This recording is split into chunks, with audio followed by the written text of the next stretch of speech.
I'm Jennifer Isabella. And I'm Srividya Sridharan. Your co-host for Forrester's podcast, What It Means, where we explore the latest market dynamics impacting executives and their customers. Today, we're joined by Vice President and Research Director Amy Hayes to discuss the current state of business buying and how B2B firms can position themselves to succeed in today's buying landscape. Welcome, Amy. Thank you for having me.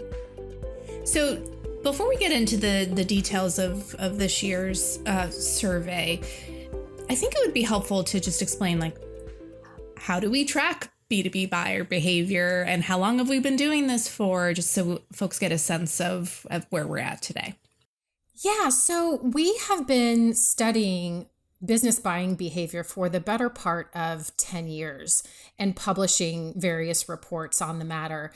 It was only last year that we determined and we actually increased the number of respondents that we spoke with around the world. And we have made the decision to actually publish our findings on an annual basis. So we now have a set of reports that are either looking at a specific buyer persona or a region or an industry for a total of about 24 unique buyer insight reports that we are now publishing on an annual basis.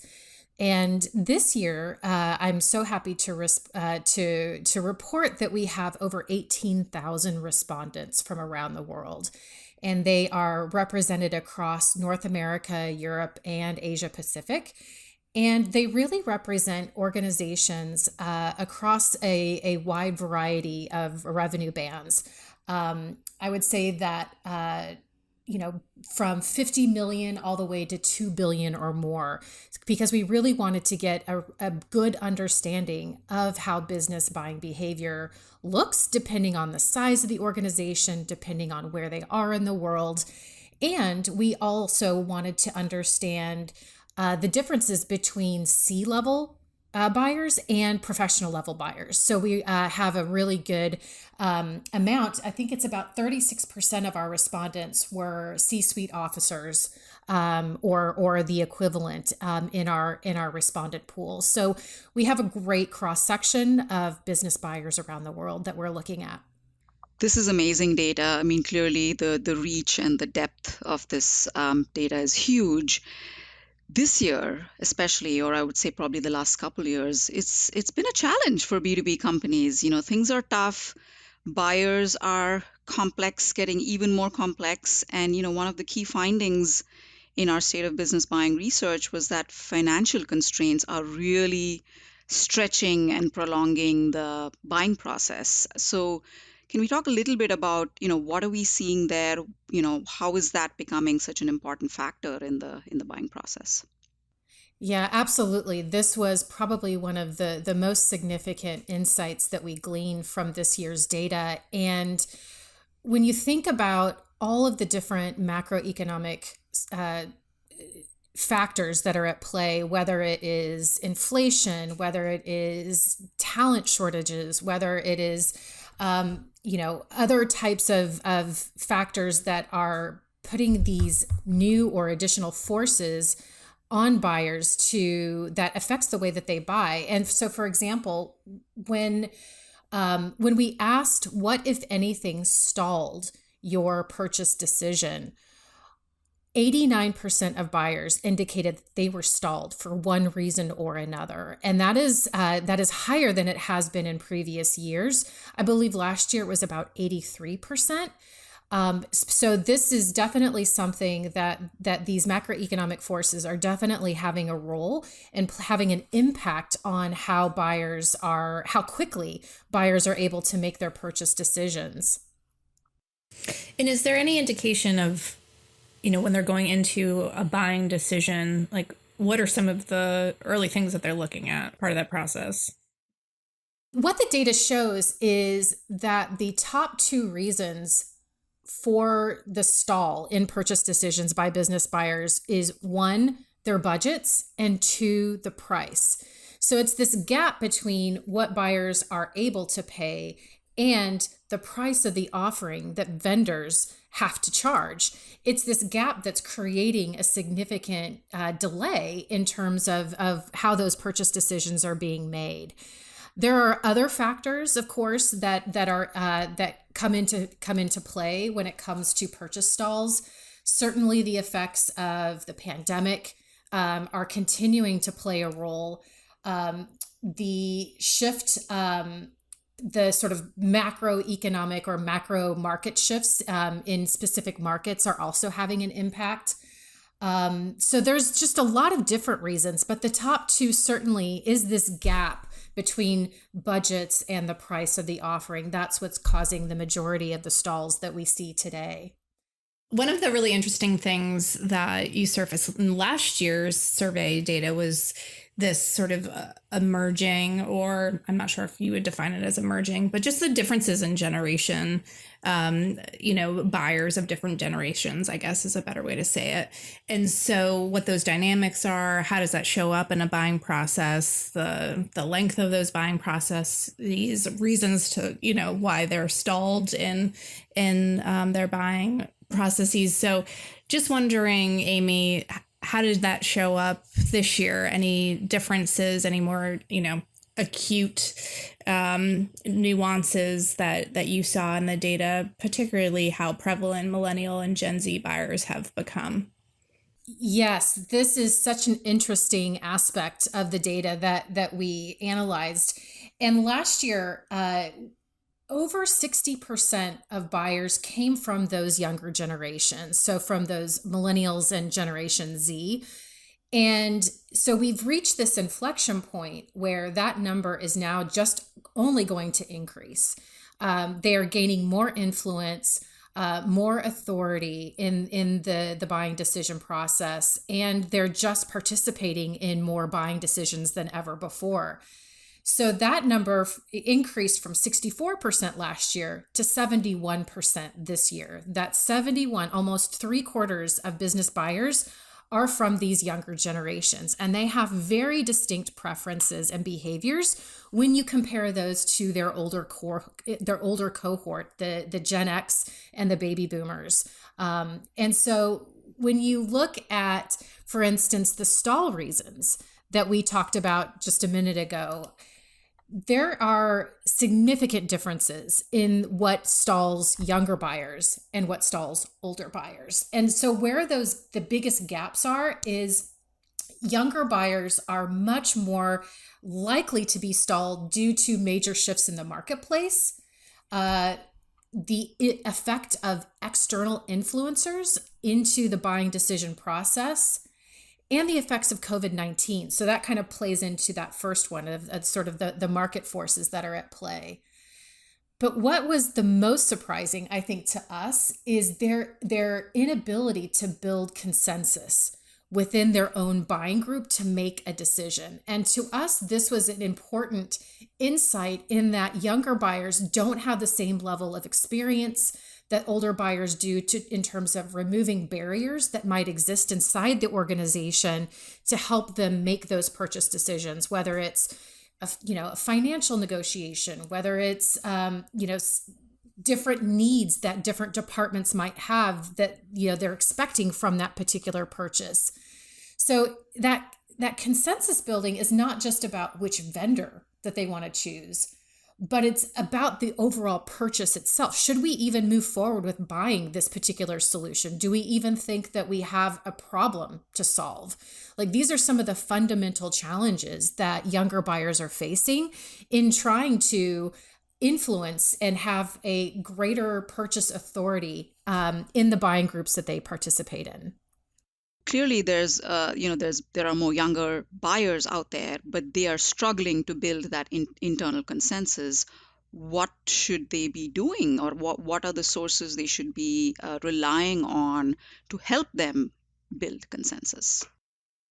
Yeah, so what providers could be doing, what sales and marketing professionals could be doing to better support those younger buyers when they do face those kinds of challenges or obstacles, is having readily created assets that help them build the case or make the case for a particular purchase, and really understanding what are the questions that those other members of the buying group have that are not being addressed, or that are not getting answered adequately to make it a clear choice to move forward with this particular purchase or this particular vendor. So the more that we can get inside the minds of our buyers, and not just our primary decision maker or our champion, but understanding the different roles that are in that buying group. So maybe it's a ratifier, maybe it's somebody from finance that is like, really stepping in and saying that this is, not, this is outside of our scope. This is not something that we want to prioritize for this year. What are ways in which we can better enable and understand what those questions are to get ahead of them and be able to have our buyer-facing teams prepared with those kinds of responses so that our champion is able to help facilitate those conversations more effectively internally. So it really requires an understanding of the different people that are involved in that buying decision process.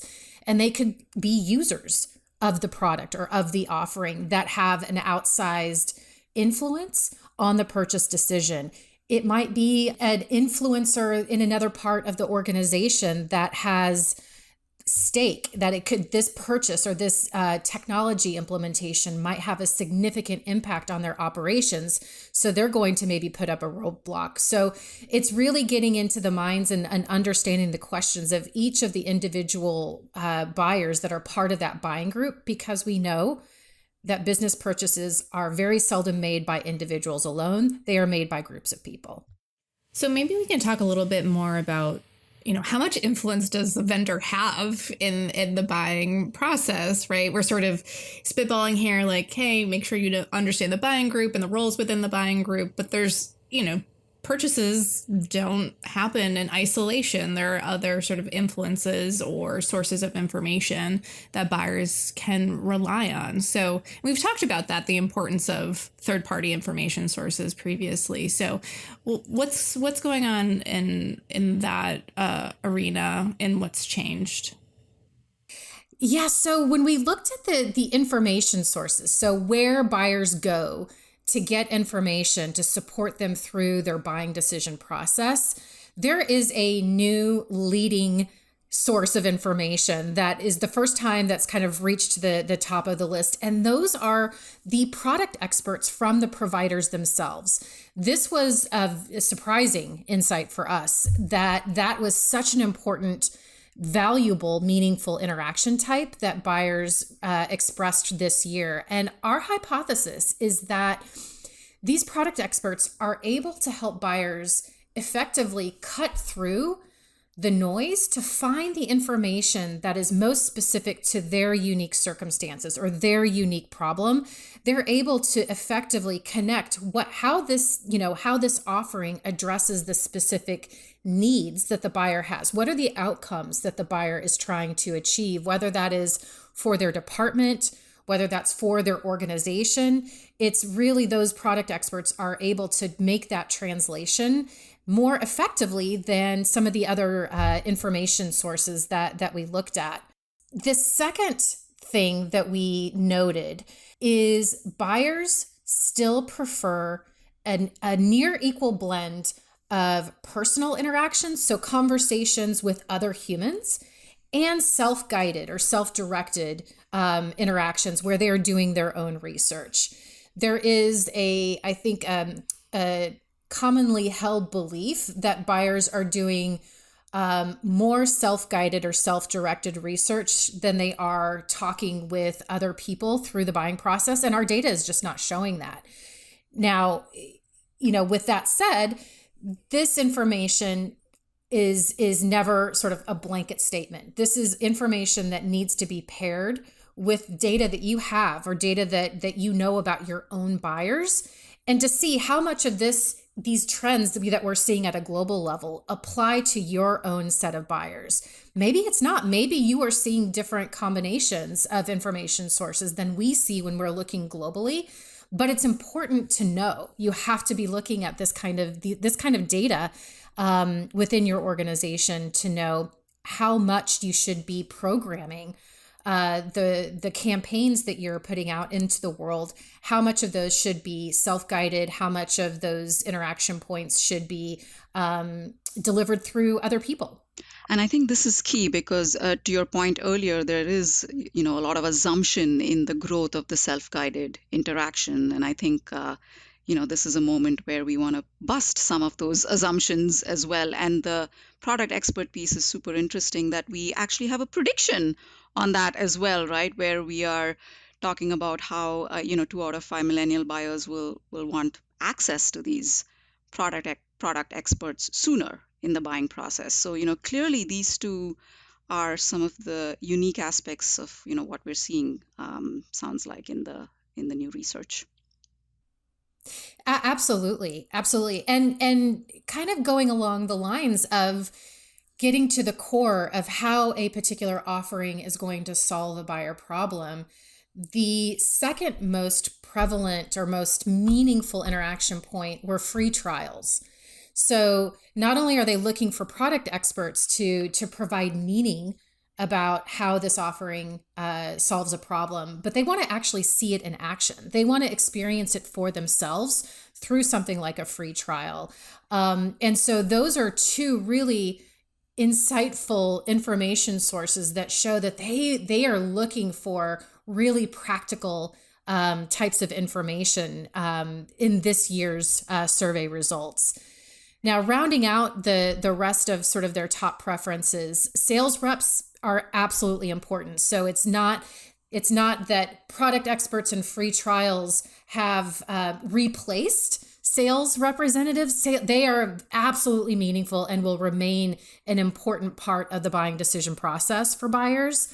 But we need to make sure that we are not only enabling our sellers, but that we are enabling these other people that are, getting involved in the buying decision process. So product experts, certainly, but also customer service and success representatives are also very, very valuable.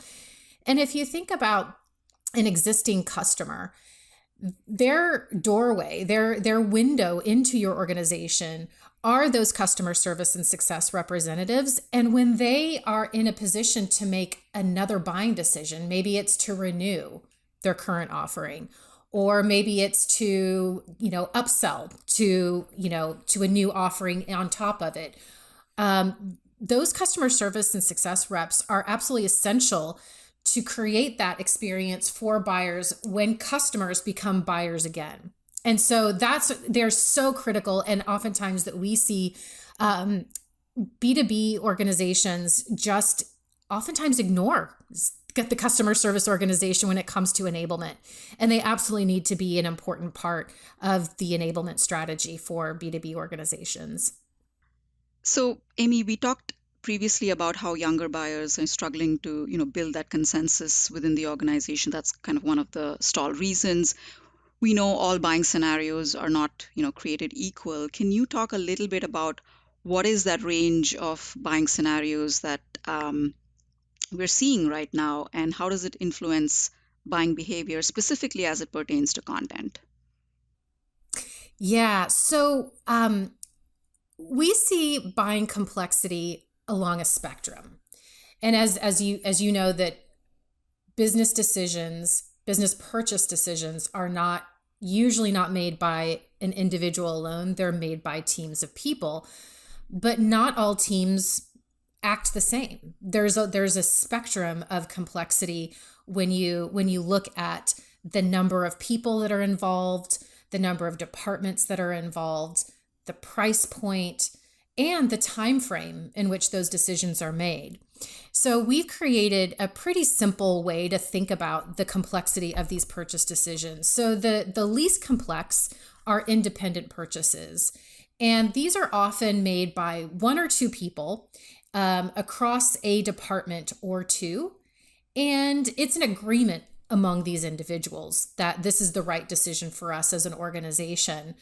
These are typically on the lower end of the price range, less than $50,000, and they take maybe less than 2 months. Now, this is not set in stone, so this is a range. So things could be higher, things could be lower, but it's just a way to start thinking about the complexity of your particular, how your buyers buy your particular set of offerings. The next level of complexity are consensus buying scenarios. And these are buying decisions that are agreements across teams or different functions or departments in an organization.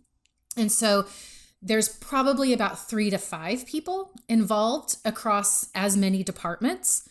So if you think about, maybe it's a marketing automation platform and you have somebody from, certainly from marketing operations, you might have somebody from business operations, somebody from IT, maybe somebody from finance. So you have, when you go back to the roles that different buyers play in the buying group, this is where that becomes really, really important, is what is the button that each of those individuals, what are their care abouts, those 3 to 5 different people, what do they care about? And it's going to be different because they're coming into that buying process with different needs and different expectations that we need to really tease out. And so these consensus decisions are typically 1 or 2 quarters. And they are $50,000 to about $500,000. So again, it's, a little bit more considered purchase, higher stakes, more exposure across more departments. And so the most complex are committee scenarios. And this is an agreement among the executive team. So this is a critical, highly considered decision that oftentimes is, part of a larger transformational effort that an organization is trying to undertake. There could be 6 to 10, maybe even more people that are part of that buying decision across at least 5 or more different departments that have stake in that buying decision. So you can imagine that the amount of time and the price point is probably commensurate with that kind of complexity. So $500,000 or more, a couple of quarters or more to make that particular purchase decision. So with that in mind, when we looked at what kind of assets resonated most with those 3 different buying scenarios, the 5 or 6 content assets that resonated the most were analyst reports, case studies, demos, executive reports, and presentations. And so you can see that those are a range of kind of long form content, interactive content, high level executive report type of content. So it really is a range, but it was only when we were able to look at all 3 of those buying scenarios that we could confidently say that, yes, if we were to invest in these 5 or 6 different content assets for our buyers, we are very confident that these are the ones that are going to make the biggest impact, rather than trying to create unique assets and content, or just create what we often see as a standard bill of goods, or bill of materials, I should say, that are not reflected, that do not reflect buyer preferences. It's just sort of, this is what we always do for our campaigns. We have, this, and this, no matter what kind of campaign that we have, without understanding what the buyers are actually preferring. And I think what's going to make probably the upcoming year more interesting is Gen AI and kind of the role that it would play in creating that content. So it'll be really curious to see how this pans out next year if some of these preferences hold up. That is such a fascinating question, because not only is it from a content perspective, but we're really eager to see how buyers are going to be leveraging these Gen AI tools to help them make more efficient, faster purchase decisions. When you're querying, these five vendors, summarize their capabilities for me based on my needs. Like, I think it's going to have a really big impact. And that's an area of research that we're looking at for 2024. So stay tuned for that. What I also love about these reports is that they're for different roles, right? So like what you just were describing, Amy, was broadly, generally, these are some of the content preferences, but you can see it by whom you're targeting and what, that may be very nuanced depending if you are a security professional or an IT professional or what have you. So it's great to get that level of detail too. Maybe we can get some insights specific to regional differences and nuances. I know that's always something we're interested in within marketing as we go to market in different countries and regions. We could share some stuff there. We looked at two different sets of factors, one that was more focused on the particular offering, and then one that was focused more on the provider and sort of the surrounding factors. So let me give you an example. So for the kind of technical focused reasons, those could be things about the expertise that the provider brings, the price of the offering, the domain expertise that the company or the provider brings to the table. So those are just some of the sort of technical reasons why a buyer might select a particular one vendor over another. And when it comes to those technical reasons, buyers in North America and Europe found that price and that price was primarily the main deciding factor for their purchase decisions. Whereas in Asia Pacific, domain expertise was really kind of the thing that they cared the most about, and that they were making a decision partially based on the provider's ability to demonstrate its domain expertise in their particular area. So they want to know, you understand my region, you understand, my market, you understand my buyers, and you understand sort of my overall business. That was far more important to buyers in Asia Pacific than it was in North America. So then the other set of factors are things like cultural or organizational reasons that the provider was able to demonstrate. And so some examples of that might be the brand, that the provider carries, its reputation in the market, how well it understands the organization, how well it can transfer that knowledge or share their knowledge and capabilities with the buyers. And so what we found here is that buyers in all parts of the world valued a vendor's brand and reputation above all else. That really was an important element to them, that they wanted assurance that they were doing business with an organization that said that has a proven track record, that is a known element, a known quantity in their particular market. That they have examples of success stories that they're able to bring to the table. So those are things that mattered for buyers globally. But in Asia Pacific in particular, dedication to diversity, equity, and inclusion programs was a really important element, an important factor for them, far more than in Europe and North America. And I think it's a reflection of just some of those significant differences in other parts of the world, of how business is done. It's done differently. It's done perhaps more in a more consensus type of a scenario. But again, it's not one size fits all. We have to look in the specific types of markets and the types of buyers that we're looking at. But that was a unique insight that we were also surprised by. So there's a lot that B2B companies have to take into consideration, right, when it comes to making sure that they're flexing their muscles based on the type of buyer and the type of market and all of that. There's so many factors that we covered today, right? Generational gaps, financial constraints, some of the regional differences. What should they do to succeed in this very complex buying environment? Like, what are some few things that we can advise tangibly to these B2B companies on what to focus on?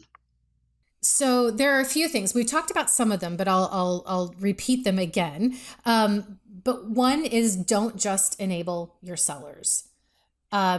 Look at who is having who's having those conversations, or who is supporting the buyer, even asynchronously through digital programs, for instance.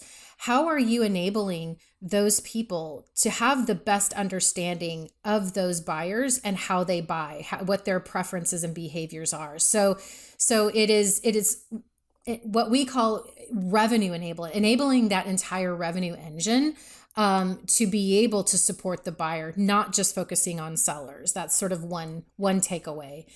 Another is consider making pricing information more transparent. I think we so often want to hold that information close to the vest, but we're seeing loudly and very clearly that buyers want that information. They want it probably earlier in the buying decision process than what we're giving that to them. And even for more considered products, we can put pricing information, in front of the paywall. There are things that we could look at. For instance, if this is an established market, if this is a particular problem that buyers have solved before, they're familiar with it, they've bought similar types of offerings, those are great opportunities to provide more transparent pricing. So it doesn't always have to be, smaller, more transactional offerings. It can be more considered relationship kind of driven offerings. The other is when you think about the extended network of influencers. So this is really true for younger buyers in particular.